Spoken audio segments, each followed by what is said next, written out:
Have you ever wondered what goes on behind the scenes in aviation training?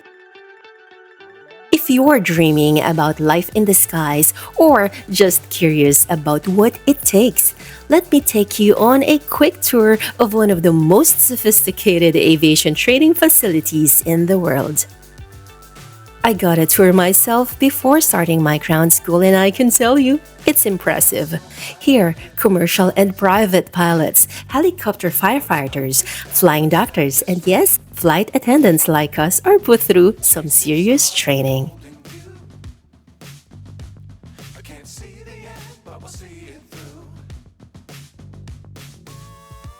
Aviation Australia is located in Brisbane. It isn't just any training center. This place is packed with advanced simulators and immersive scenarios that help us train as if we're already up there, dealing with anything and everything that could happen mid-air. And it's not just locals training here. People from all over the world come to sharpen their skills, including a lot of students from Japan and Korea who trust this facility for top-notch training. The reality of flight attendant training? Let me set something straight.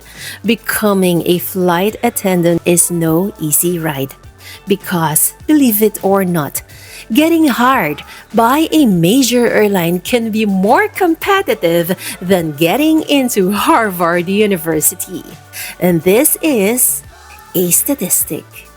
Acceptance rate sits around 5%, but most airlines around the world make it even harder to get a spot in their training.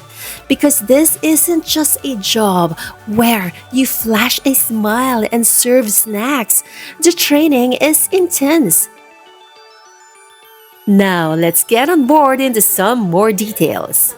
When you get on a plane, you might go through a ground school with someone and you may not fly with them for 5 years. So because there's so many people at an airline and doing their training there. So you've got to develop those relationships quite quickly. If there's an emergency on board, you've got to be able to trust each other and be able to fall back on one another. But unfortunately, we've had to restrain a passenger before that was physically abusive aboard.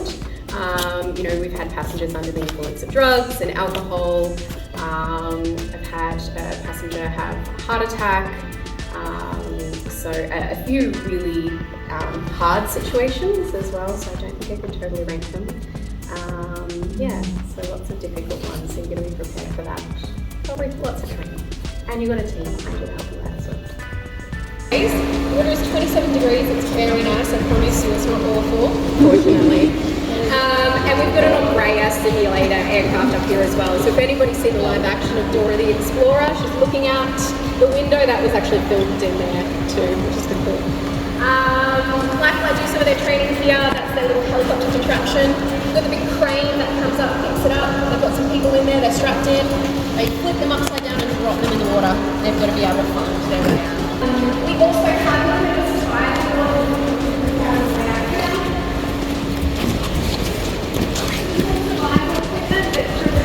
an aircraft, and we've got to know how to use all of it. We've got to know how to signal an aircraft with the signalling mirror and all sorts of things.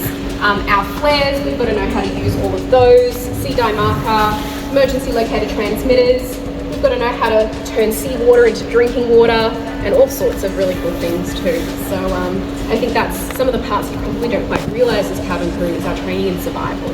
And that sort of stuff, which is part of I'm the more emergency procedure side of thing. I really love all of this sort of stuff. And Sally's our service extraordinaire with all of the first class, really beautiful. So yeah, we'll head out this door here.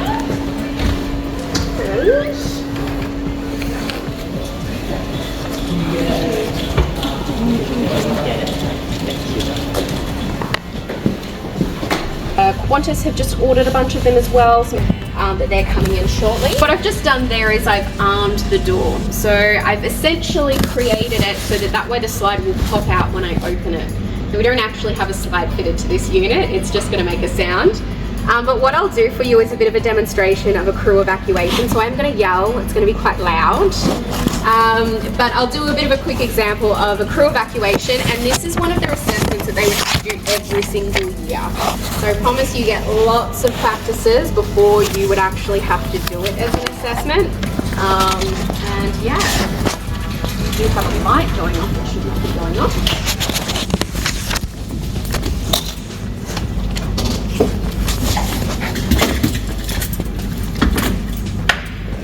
Someone really tiny sat in here before me. Number one cabin crew rule, always stretch out your seatbelt when you leave it, just in case someone like me gets in after you.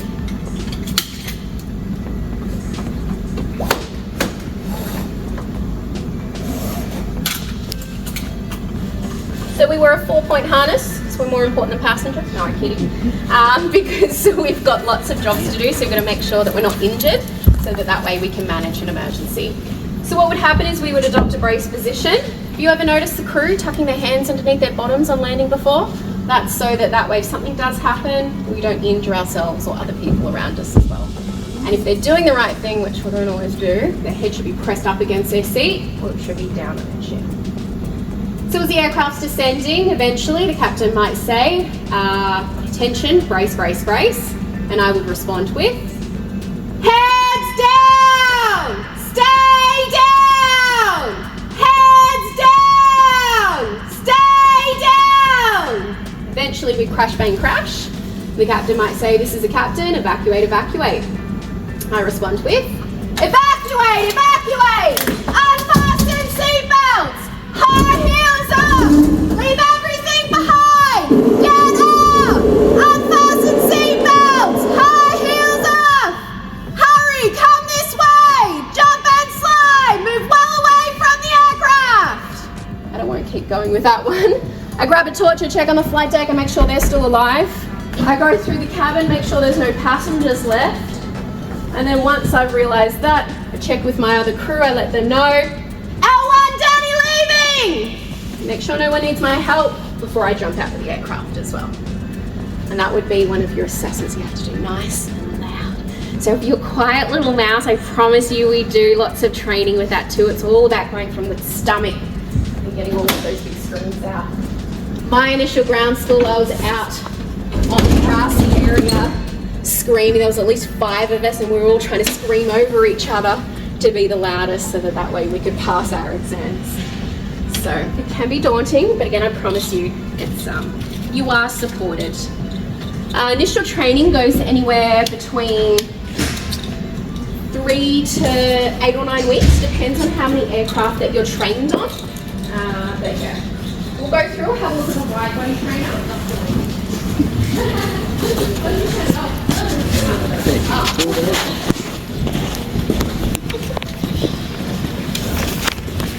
Do you need me to finalize? Yeah, just give us a second. You can't see where the on lights are.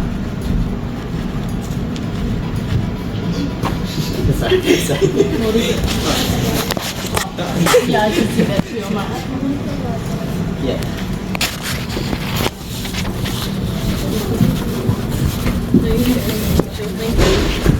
Thank you.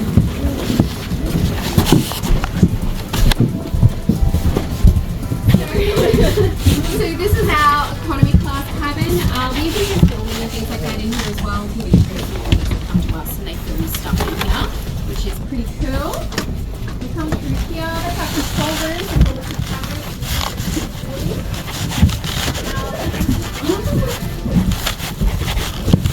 Hello. Hello. Welcome.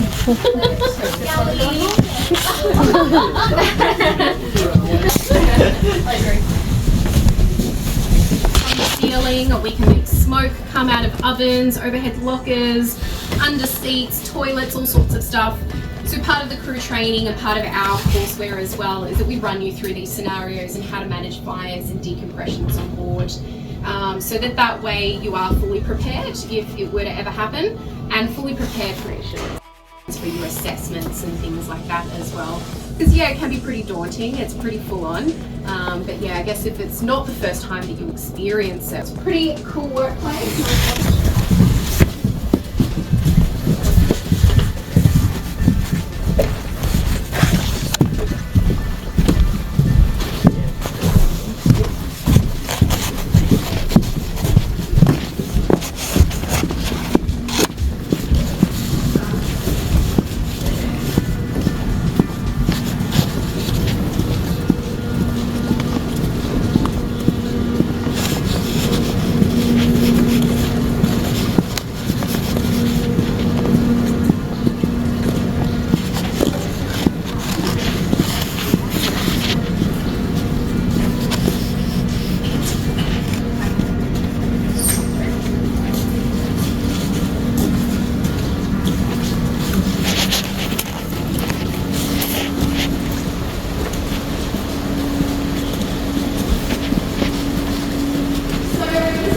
One of the coolest parts of my tour was seeing how many different aviation roles train here, from helicopter pilots who fight bushfires to flying doctors who handle medical emergencies in remote areas. This place is full of people passionate about making a difference.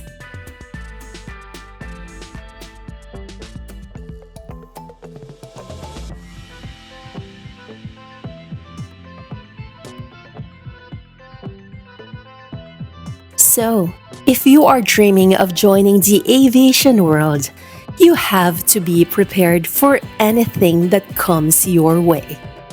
And this is where your journey truly begins.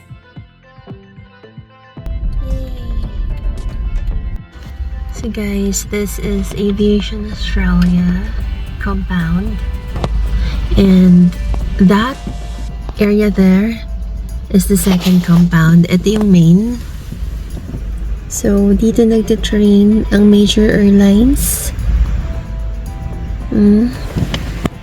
So, yeah. Park muna ako kasi sobrang aga ko.